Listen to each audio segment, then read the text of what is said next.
Olá pessoal, tudo bem com vocês? Dando continuidade aos nossos estudos de termoquímica, vamos ver agora entalpia de reações químicas. Então, estado padrão é o estado físico e alotrópico mais estável em condições ambientais, ou seja, 25 graus e 1 atm. As substâncias simples no estado padrão formam um mol de substância composta. As substâncias simples no estado padrão possuem entalpia igual a zero, por exemplo, hidrogênio gasoso, oxigênio gasoso, carbono no estado de grafite, enxofre no estado cristalino rômbico e etc. A entalpia de um mol de substância composta é numericamente igual ao seu calor de formação. Estamos vendo agora dois exemplos de uma reação química.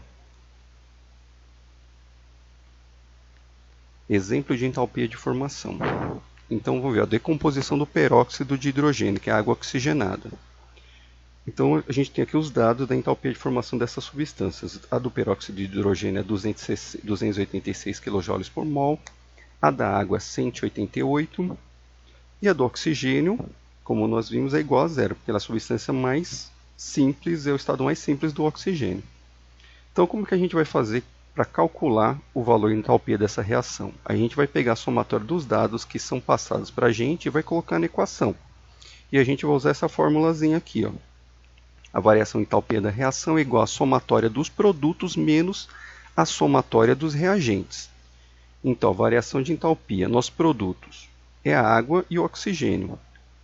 A gente tem que levar em consideração a quantidade também. Então, eu tenho duas moléculas de água. Eu vou fazer duas vezes menos 286 mais uma vez, porque eu só tenho uma molécula de água, o seu valor, que é zero.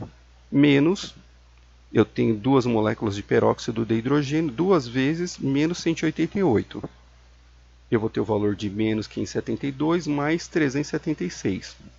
O valor vai dar menos 196 kJ por mol, caracterizando que essa reação é uma reação exotérmica, ou seja, ela libera calor.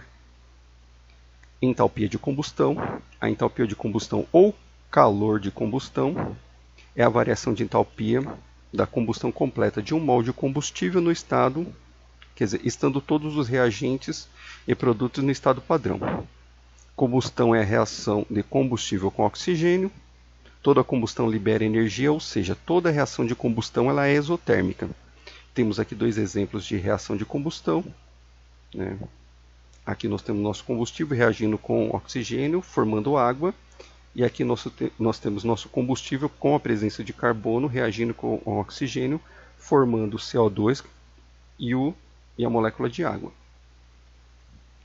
Lei de Hess. A variação de entalpia, ou seja, a quantidade de calor liberada ou absorvida por um processo, só depende do estado inicial e final do processo, não dependendo das etapas intermediárias. O que tem como consequência dessa lei de Hess? Ela permitiu que as equações termoquímicas fossem realizadas a céu aberto, permitiu calcular a entalpia de variações de substâncias até então desconhecidas, a partir da entalpia da própria reação, e permitiu calcular a entalpia de várias reações difíceis por método intermediário, ou seja, de forma indireta. Lei de Hess e equação termoquímica. As equações termoquímicas podem ser somadas como se fossem equações matemáticas ou algébricas. Invertendo-se uma equação termoquímica, o sinal da variação de entalpia também será invertido, e multiplicando-se ou dividindo-se a equação termoquímica por números diferentes de zero, o valor da variação de entalpia também será multiplicado ou dividido por esse número. Vamos ver alguns exemplos aqui, ó. Para a produção industrial do ácido sulfúrico são necessárias as seguintes etapas intermediárias: combustão do enxofre e oxidação do dióxido de enxofre. Então, nós temos essas duas reações intermediárias aqui para a gente conseguir fazer nosso ácido sulfúrico, a determinação da entalpia padrão de formação do trióxido de enxofre de acordo com a reação. Então, essa é a nossa reação principal e essas são as nossas duas reações intermediárias. Então, o que nós temos aqui? Como que a gente resolve? Nossa equação de interesse é essa que está aqui em cima. A gente vai analisar essas duas reações intermediárias. Então, a primeira equação, nós temos 2 mols de enxofre, 3 mols de gás oxigênio e 2 mols do trióxido de enxofre. Comparando com a equação de interesse, a gente tem nosso trióxido de enxofre aqui. Ó. Aqui está como produto e aqui também está como produto. As quantidades também são iguais. Então, essa primeira equação, a gente vai manter ela do jeito que ela está. Manter essa equação. Então, vamos analisar a segunda. Ó. Temos enxofre, temos oxigênio, aqui também tem, e temos dióxido de enxofre.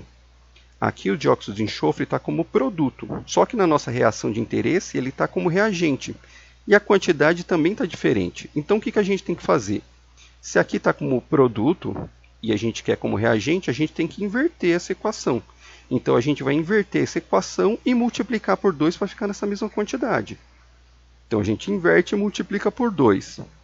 Nós vamos ter agora a equação de interesse. Só que você precisa prestar atenção ó, que o valor da variação de entalpia estava negativo. Quando eu inverti, ele vai ficar positivo. Se eu multipliquei por 2, o valor também vai ser multiplicado por 2. Então, de negativo, ele vai para positivo e é multiplicado por 2.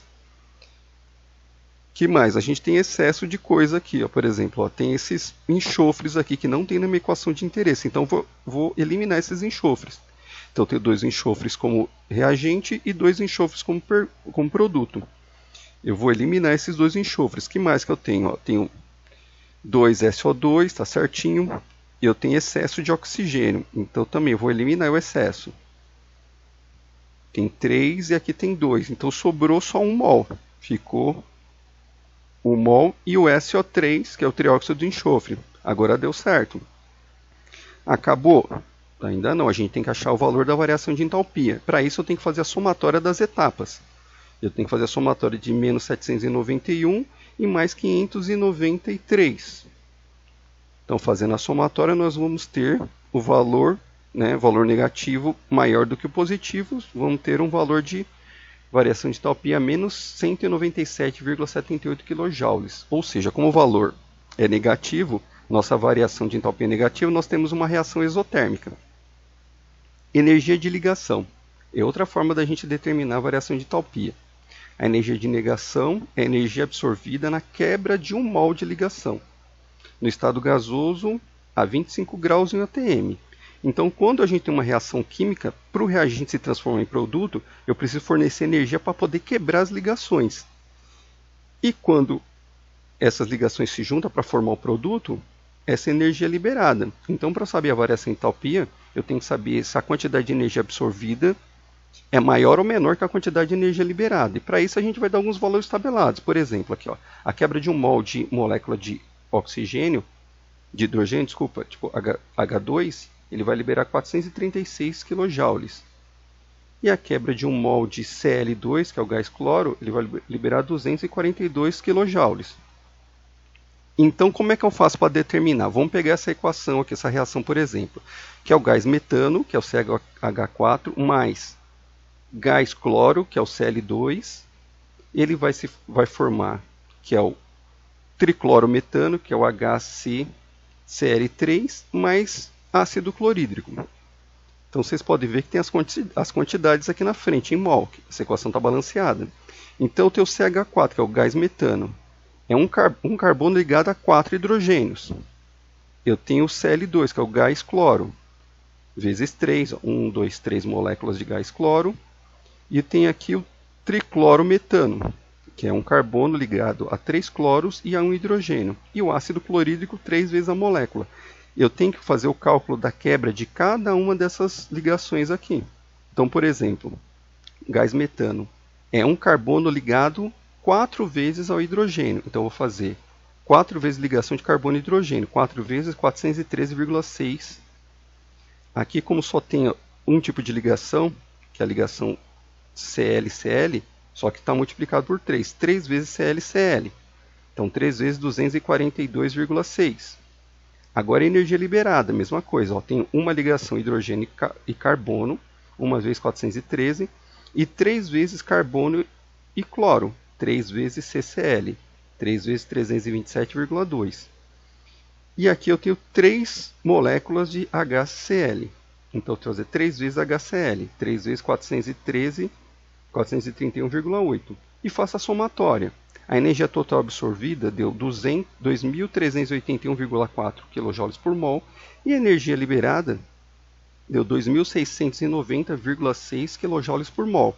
Então nós vamos ter, ó, como a energia liberada é maior do que a energia absorvida, a reação ela será exotérmica, ou seja, o valor ele vai ter que ser menor do que zero, quer dizer, liberou mais energia do que absorveu.